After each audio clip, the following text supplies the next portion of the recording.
Welcome back, friends. It's time for another midweek mini in our summer road trip series. Today, we are going out to the Wild Wild West. The Wild Wild West. Every episode, I start with a song, and I cannot help myself. Do you know Will Smith, Wild Wild West? I don't know the words other than that. I can't say that I know it either, but I have heard it. So, close enough. Well, that's where we're going, to the Wild Wild West. We are going to Tucson, Arizona, and this trip was submitted by a listener named Cammie. And Cammie, just so you know, because when we asked for submissions for this summer road trip series, we said, hey, if you have an Instagram that we can point people to, we are happy to share, anything that you do online. We want to give credit where credit is due. And so Cammie, although she didn't share Instagram, she does have many articles on the secrets of a travel journalist website. So we are so excited to share with you Tucson through the eyes of Cammie. Yes, we are. And she is a real points and miles expert. So Cammie flew southwest to Tucson and utilized a companion pass, our favorite tool for now, till Southwest does something and disappoints us, and we disown them for absolutely ever and ever.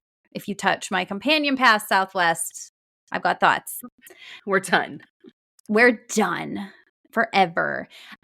So they rented a car through Costco. I want to remind people, when renting a car, you can use AutoSlash to compare a lot of prices. We learned about that with our friend Mariah way back when we did a national park episode. And that is just such an excellent tool to help you do some comparisons. Costco generally ends up coming out on top. And you can erase things booked through Costco Travel. So that is just something to keep in mind there. You could do a Capital One erasure. Is that a word? I like it. A little flair to it. Erasure. You can do Capital One erasure and the Costco prices all combined. So that's a nice option. Talk us through accommodations, because she did something a little different with booking. Usually we're talking about a Hyatt or an IHG or a Marriott. She went a different route to book these hotels. And I love it because there are Hyatts in Tucson, but they're very basic. There's like the Hyatt Place Tucson. It's not that exciting in the Hyatt landscape.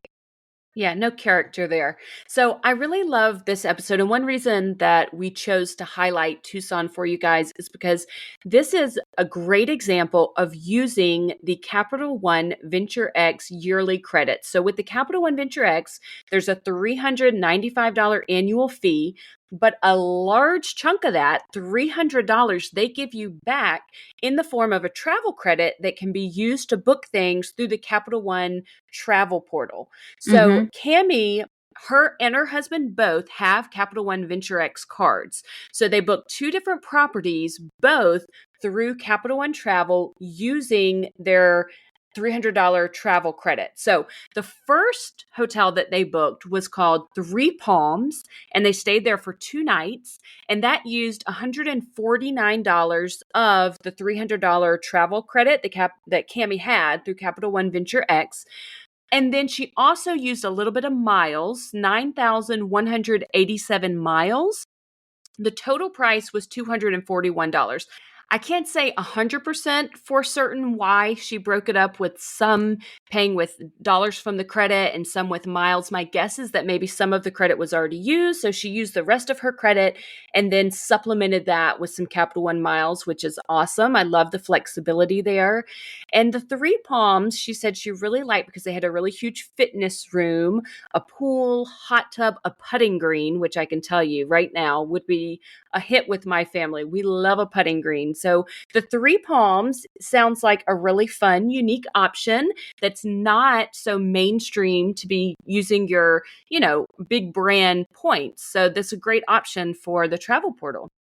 For sure. And just remember, guys, if you don't have the Venture X card with that credit, but you have Venture miles, you could be redeeming 24,000 miles through the portal to cover the whole price of these 2 nights. And that's a totally reasonable option as well. So it just sounds like a great hotel option. The other place they stayed is more of a fancy option. It sounds incredible. It's the historic lodge on the desert, which we're going to fill you in on the history of this property in a minute because it sounds incredible.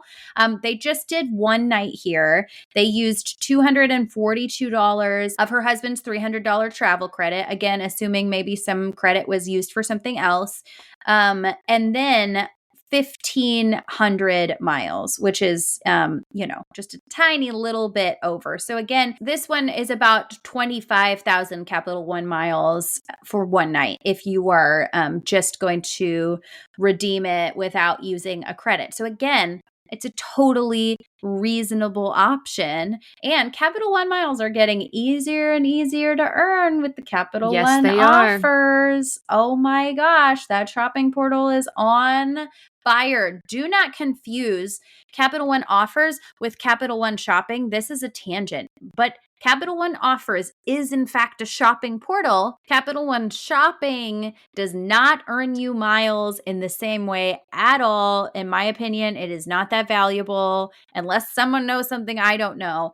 Capital One offers is what you find directly in the Capital One app, and it truly is like Rakuten, but it earns Capital One miles instead of Amex points. Holy cow, it's been on fire lately. So it's a great place to earn, and this is a great example of ways that you can redeem those miles that are, first of all, cooler than a Hyatt place in Tucson, and second of all, a totally reasonable redemption. Let me tell you a little bit about this room. The room, first of all, casita, not even a room. It's a casita. It had a fireplace, a separate mini kitchen, a huge walk-in closet, a bathroom with a huge walk-in shower. They have a library, a game room, restaurant, pool, hot tub. I mean, Love it. Yeah. Really good find. Cammie mm-hmm. was very specific about that we needed to tell you guys about the history of this property. So we went over to the Lodge on the Desert website and we were like, okay, we got to dig into this a little bit because what's going on here that she wanted us to know. So they have this little story on their website. So we're going to read it to you from the Lodge on the Desert. I love this. I love this voice we're going with here. If our walls could talk, they would tell a true Wild West adventure story. The legend of Lodge on the Desert is a Tucson classic, over 80 years in the making. Today it combines the authenticity of old Pueblo blended with the modern Southwest charm. I feel like I have to do a dramatic voice too now. What began as a private family residence in the middle of the Tucson desert has evolved into a premier resort destination with all its iconic allure intact. Old Western movie stars dating from the late 1930s frequented the Lodge on the Desert's sought-after accommodations, a private getaway from the high-profile film sets nearby. Classic movies starring John Wayne, Ingrid Bergman, Jimmy Stewart, Paul Newman, and many more brought film stars and crews through our doors who relaxed in the same suites and public spaces available today. That is so fun. I love that. You know why I love that? My grandmother. Now, obviously, some of our listeners are too young to know who John Wayne and Paul Newman are, maybe. Some of the older ones are elder statesmen amongst the group, are Elder wisdom statesmen. seekers. That's what they call them at our church, wisdom seekers. You may remember these. And I love this because it makes me think of my grandmother. She loved old Westerns. When I was tiny and I would go to her house, she would always be watching her Westerns. And they just talked about how Mama loves her Westerns. So if she could stay where John Wayne stayed and Paul Newman, she would be all over this. So I feel like in her honor, if I ever go to Tucson, I would need to stay here. Yes, 100%. Love the classics, love the Westerns. I feel like they are also beloved in my family. So, and also for any of you who stuck with that of us reading in our dramatic voices, thank you so much. I don't know how that made you feel. I personally feel like Mary Ellen should get jobs in voiceovers after hearing that. It was well done. Okay, well, we'll see how that works out for me. If I need another side job, another side gig. Let's get into some of the activities in Tucson. Yes, absolutely. So it looks like we've got Saguaro National Park East and West. What I love about this is that I thought I was familiar with the names of all the national parks, and I don't know this one. So love that. We love to check off a national park.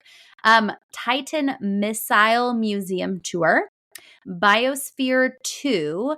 She said they did the additional tour, but it's not necessary. I have to say, I don't know what that means, but you guys can Google it. This is a mini episode, so we're not going to hit all of these details hard, but we just want to give you a place to start.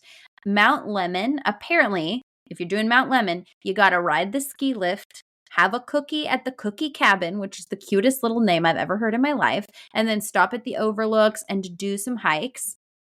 We've also got Sabino Canyon Shuttle, which you can use your national park pass on to park and then ride the 9-stop bus tour for $15 a person. She says, get off, walk down part of the road on the way back. It's one of the only places that might have water flowing. Yeah, and remember, guys, with the national parks passes, you can buy your park pass through REI online, and sometimes you can maybe do that through a shopping portal and get a little bit of an extra bonus when buying your annual national parks pass. So those passes run about $80. Also, if you have a fourth grader or a veteran, if you are a senior, there's various discounts that you can get. But if you want to get the standard national parks pass, do that through REI, and you can sometimes stack with a little shopping portal action. Yeah, for sure. And I'm thinking, like, I was kind of reading this, trying to conceptualize what it actually means. It sounds like you're parking with the pass, and then it sounds like you're riding the bus tour, like, up. And then you walk down on the way back to kind of get in the overlooks and a nice walk. She said you could also hike. I think that's what this is saying. I mean, again, this feels like we might need like a full episode on this place. It sounds like there's so much to offer, but we just want to give you some little summer destination ideas. So keeping it mini for you. Okay. She also says that locals say not to miss the sunset from Gates Pass, but she's personally never caught one, but that's something you might want to research. Ooh, that's good to know. I really like that. Does seem like a little insider tip. I love knowing what the locals like. Yeah, me too, for sure. Okay, so that is some ideas to get you started on things you can do. Now, when we are talking selling us on visiting Tucson, what does she have to say about that? Okay, well, this is another reason that we picked Tucson to highlight from our submissions, because it spoke to me, because she said Tucson has mountains, which is my thing, right? My passion. I love mountains. We love that here at the Wonderland on Points podcast. We talk about beaches so much, but I love to be able to highlight a destination that has some mountains. So Tucson has mountains, deserts, and some waterfalls if it has rained. And then this is something I've always appreciated about out west, touring any place out west. She says it's a dark sky city. So although they didn't go, there's several observatories where you can go for night sky programs. I remember the first time I went to Colorado, I was in high school. I went out there for a camp, and one night they just had us sit under the stars and watch and just look. And I remember feeling just so overwhelmed by how big the sky was, how gorgeous, how many stars you could see, because we have beautiful skies on the East Coast, but we have a lot of trees, a lot of tall trees, forests. So the sky you don't get that vastness of the sky like you can out west. Now, the only problem I have as an East Coaster is the time change. I have a really hard time in the summertime.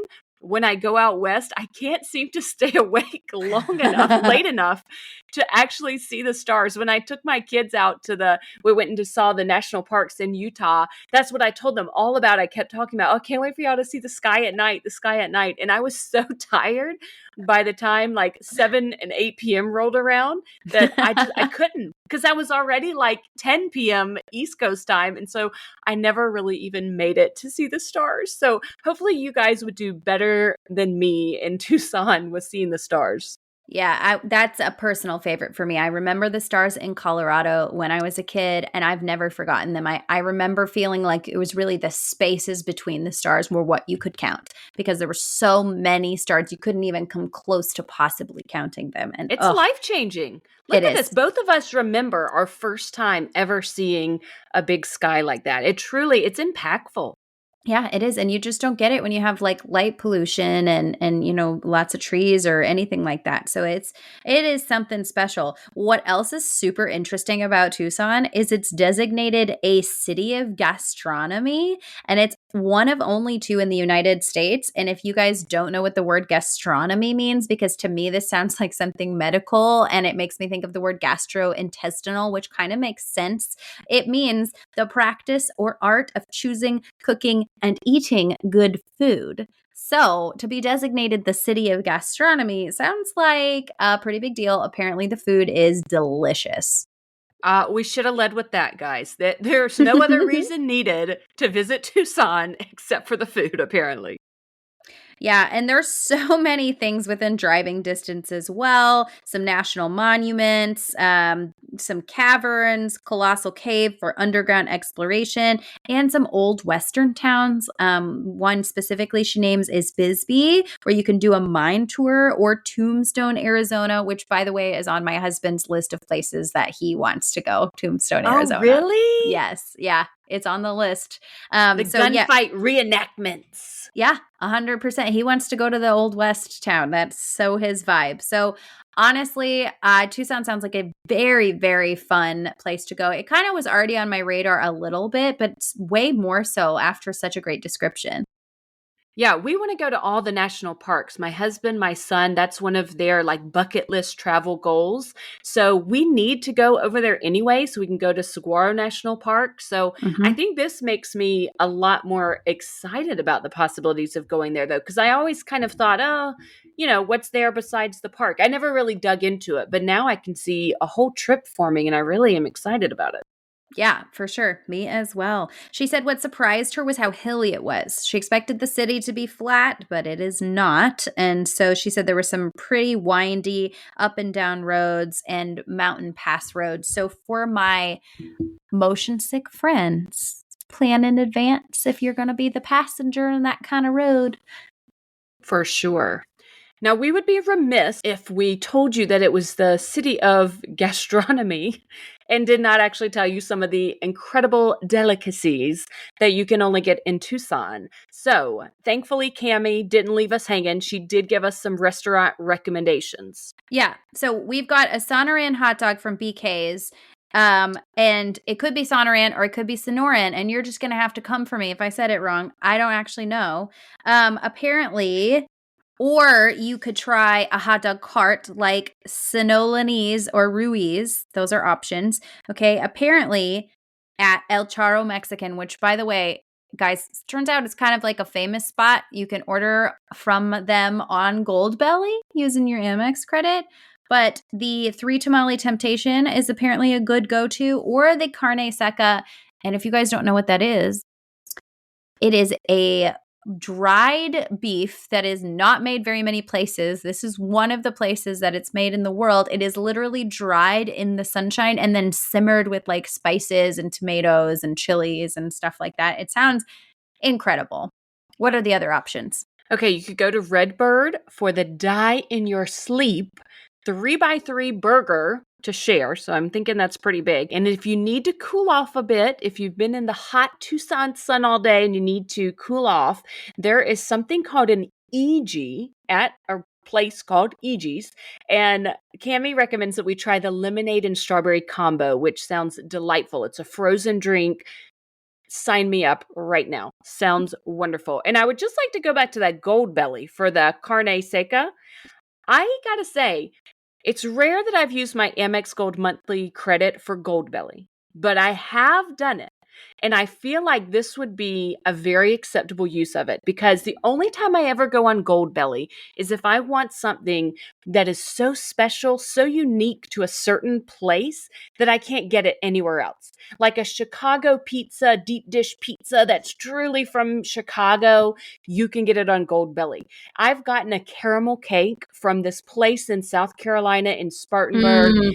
It is divine. It's like this, I don't know, 15, 9, 18, 25. I don't know how many layers it has. A billion layers of caramel icing on this cake. And it is so good. So if this is a delicacy that you can only get in Tucson, then I say 1 month you splurge and you use that Goldbelly credit for it. You know what? I agree, because I don't know when I'm going to be able to get to Tucson. So maybe because I can't tell you how hungry I got researching this restaurant. It looks so delicious, guys. And if you don't have the Amex Gold Card, especially if you're going to a city of gastronomy where you're going to be wanting to dine a lot, get yourself the Amex Gold, be earning 4 times the points. You can also dine out on the Chase Sapphire Preferred for 3 times the points. So obviously it depends on which currency you're most interested in here. But this one would be an Amex purchase for sure for me. And it does have that fantastic credit every single month that you can be using to treat yourself. You know where to find the link in our show notes. We've got an affiliate code for you. This has not been the miniest of minis, but we really, really hope that you are pumped up about Tucson now, and keep the recommendations coming, guys. Yeah, we want to hear from you. Where should we go next on our summer road trip? Click on the link, submit your ideas for trips that your family has enjoyed, because other people will absolutely love to learn from you and plan a trip for their family as well. You can join us in the Facebook group. You can share ideas there. I love when I see people sharing their trips, their point redemption. So please join our Facebook group and share something. Okay, guys, thank you so much for joining us on this midweek mini. We will see you again Monday. Thank you for being here. Love you all. Bye. Bye, guys. If you enjoyed this show today, please consider writing us a review or clicking 5 stars wherever you listen to your podcasts. And please subscribe and follow along so that you never miss an episode. You can follow the podcast on Instagram or YouTube at Wonderland on Points Podcast. You can find me on Instagram at Family Travel for the Win with the number 4. And you can find me on Instagram at Points to Wonderland. If you're thinking about getting a new travel rewards credit card, consider using the links in our show notes. Using our links helps to support us and keep our podcast going, so we can provide you with all the latest tips and tricks when it comes to traveling on points. And if you aren't sure which card is right for you, shoot us an email at wonderlandonpoints@gmail.com. Thank you so much for joining us, and we will see you here next time.